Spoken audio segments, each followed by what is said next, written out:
Hey guys, jumping on here real quick to let you know that I meant to record audio with this microphone, forgot to turn it on, so all of the audio was recorded from the camera. If the quality's not too great, that's why. Also, stay tuned at the end. There was a book that I forgot to mention that sold, and I'll go into it in detail at the end. Good morning, everyone. I hope you are having a wonderful morning, afternoon, evening, whenever you watch this.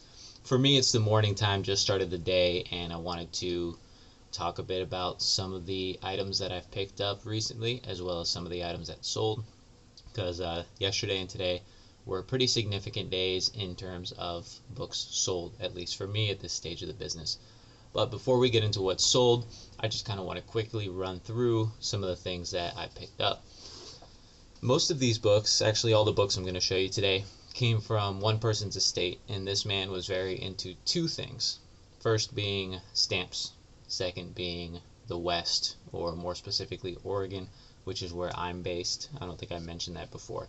So I picked up this, I would say, little book, but it's nice and hefty if you look at the size.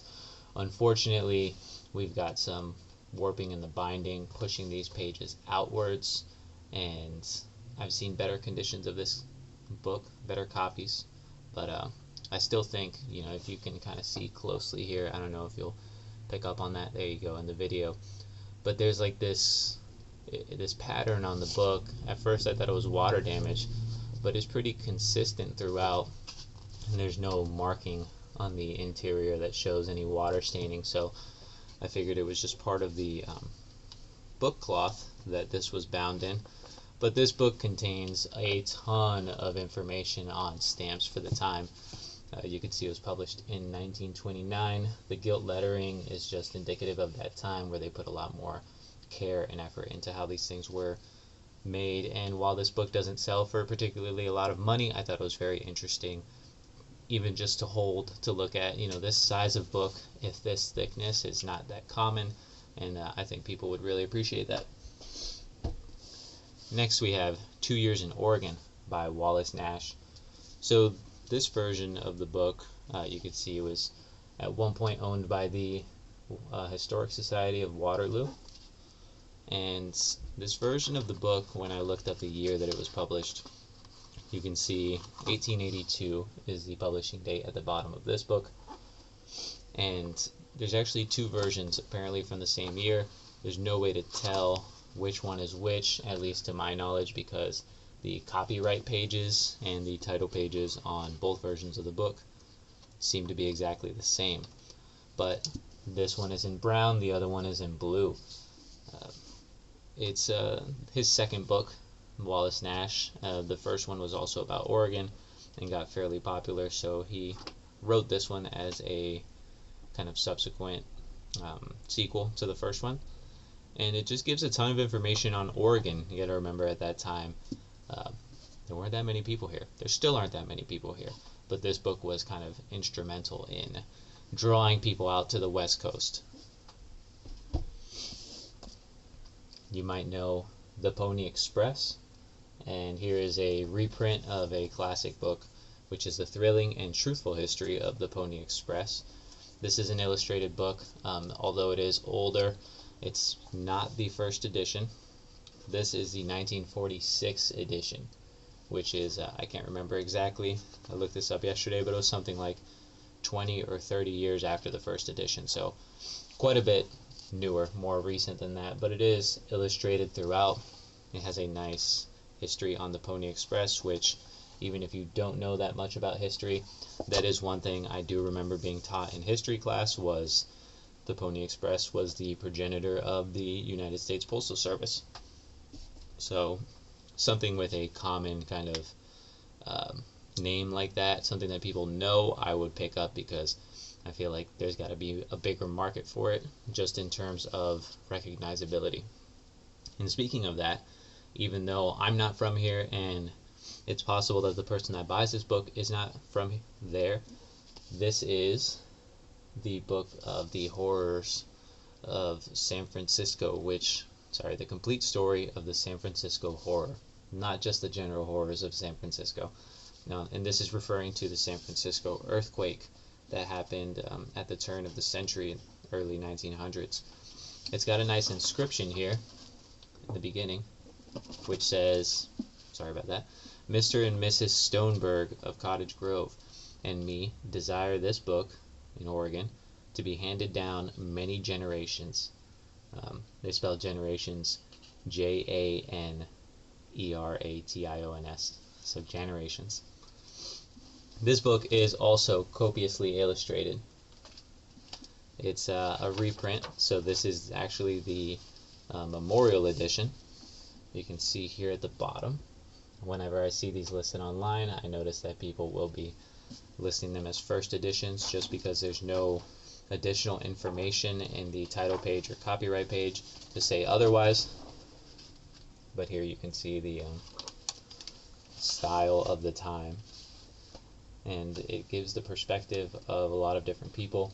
It includes many photographs of the actual damage of the earthquake, many accounts, and this is an interesting piece for anybody who lives in the area or even just has a fascination in the history of the country, because when things would happen like this during these time periods, they were definitely viewed a little bit differently than how we see them today, and that's kind of where I find things interesting. I'm sure you guys have had conversations about it, but the news cycle that we live in moves so quickly, and a tragedy will happen and we're over it in the next week if the news doesn't continually put it in our face.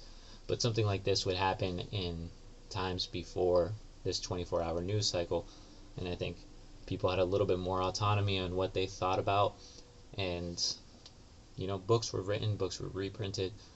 People had a fascination in this kind of stuff across the country, versus now, I recall the hurricane that hit the Carolinas. See, I can't even remember if it was North Carolina or South Carolina. I believe it was South Carolina, and people stopped talking about it after about 2 weeks. So this is kind of a good peek into the gravity that a tragedy had, especially back about 100 years ago. And lastly, I've got what are called philatelic handbooks. So these I actually just learned about. I just learned that word, philatelic, and philately has to do with stamps and the information about stamps. So this is a series of books put out by Fritz Billig that gives a ton of information about stamps at the time that the book was printed. You can see images here for reference. There are also prices. There's where you can get them, etc., etc.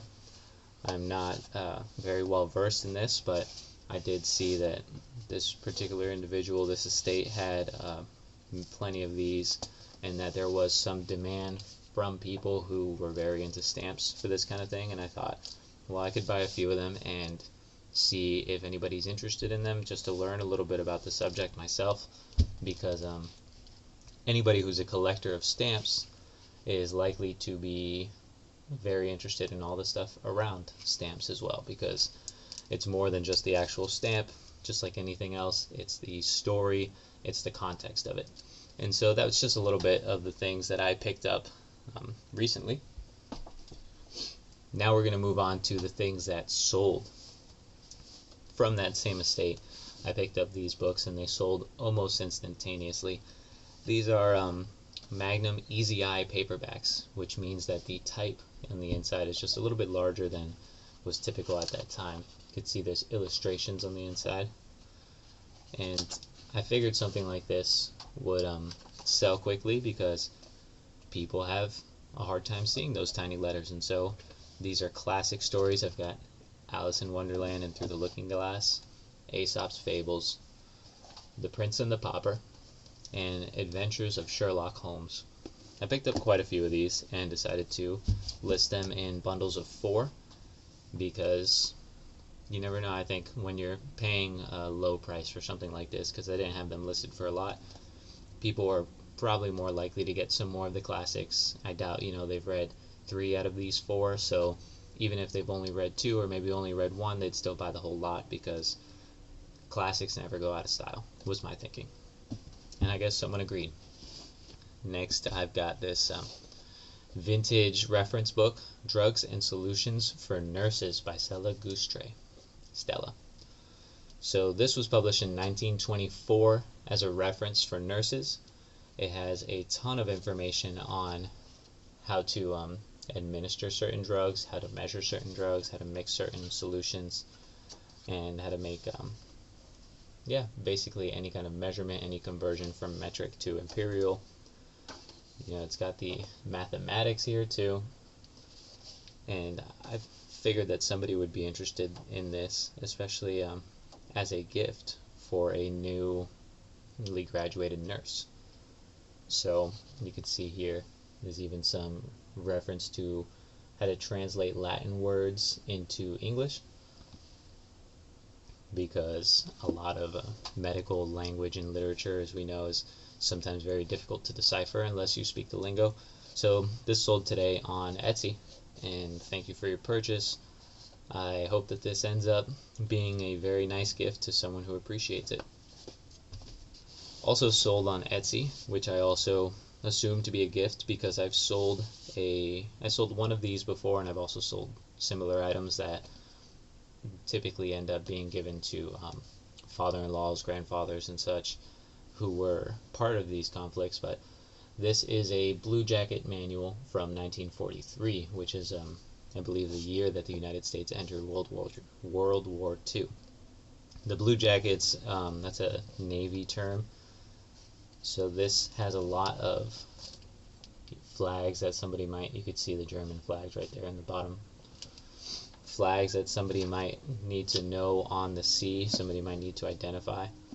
It has information on how to dress, information how to groom yourself, information on how to conduct yourself on board a ship, information on disease and first aid, information on how to go about certain elements of combat, how to tie certain knots. This really was like the Bible for any service member on the sea at this time.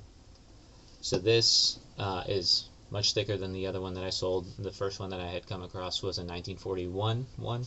This one clearly had some more, I guess, necessity for some wartime information, and so it's much thicker.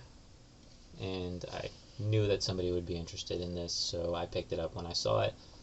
And thankfully, somebody was. So if this is a gift, either to yourself or to somebody else, I hope you enjoy it. I hope they enjoy it.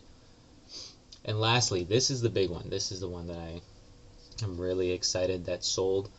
It's when I first found it, I was pretty excited. I haven't had it for too long, but I was kind of worried about whether or not I had bought something that nobody was interested in. But check out the cover right here.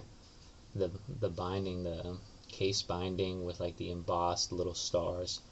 This is a beautiful piece. It is cloth bound, but you can see here in the spine there's some decoration as well. And I knew just from the binding that somebody would be interested in this because it's uncommon. It's not something you see very often these days. So I'm going to try and be very delicate with this book. You can see here in the title page, this book is called The Impending Crisis of the South, How to Meet It. So this was released in 1860. It was, you can see here, it's the 100,000th copy. So it's not quite as in demand for being one of the earlier editions. The copyright page says it was entered in the year of 1857, a little bit earlier than this edition was published. But the idea of this book was for it to be a call to the non-slave owners of the South before the Civil War, or during the time of the beginning of the Civil War, to kind of speak to them and convince them to join the Union, using a mix of facts, because you can see here it contains tables as well as some emotional and moral pleas. So you could see the stitching is kind of loosening up by the way that this is opening quite wide. Some parts are a little bit tighter, as it should be, but regardless, all the pages are still intact. For the age that this is, I think it's pretty cool to have around. This was purchased by somebody in Pennsylvania who has a very big interest in history in general, and so I hope she enjoys that as well. So last book that I forgot to mention that sold is called The Living Soil by E.B. Balfour. I think that's how you say her name. Her name is Eve. So This book actually documents the first formal study, or at least the first 3 years of the first formal study comparing organic farming to chemical farming, which would be like using chemical fertilizers. There's probably a better term for that, but this was kind of the beginning of the organic movement, if you can call it that, because everything was organic at a certain point until they started pumping chemicals in all the fertilizers and stuff. But this was listed for a day and it sold almost immediately. So I found this at another estate sale. I knew that this would be interesting to somebody because, well, one, it's kind of a niche topic, it's a niche subject, and I think it's important to all of us. Unfortunately, I don't think a lot of people think that way, but when you actually start looking into the effects of foods that are grown organically versus those grown with chemical fertilizers, you see that the benefits of organic food are extreme, and the potential dangers of chemically grown foods are pretty big too. So glad to see that one go out. Went out to someone in California. No surprise there, just a state below me. So hopefully they enjoy that. And let's get back to saying goodbye. That's it for today. I just kind of wanted to jump on here before I started my day and packed all of these up. And thank you guys for watching. I hope you're enjoying this content. If you are, leave a comment, do all the things. I'd appreciate some feedback. If there's anything that you would like to hear me talk about or hear me not talk about, let me know and we can talk about it. Thank you guys.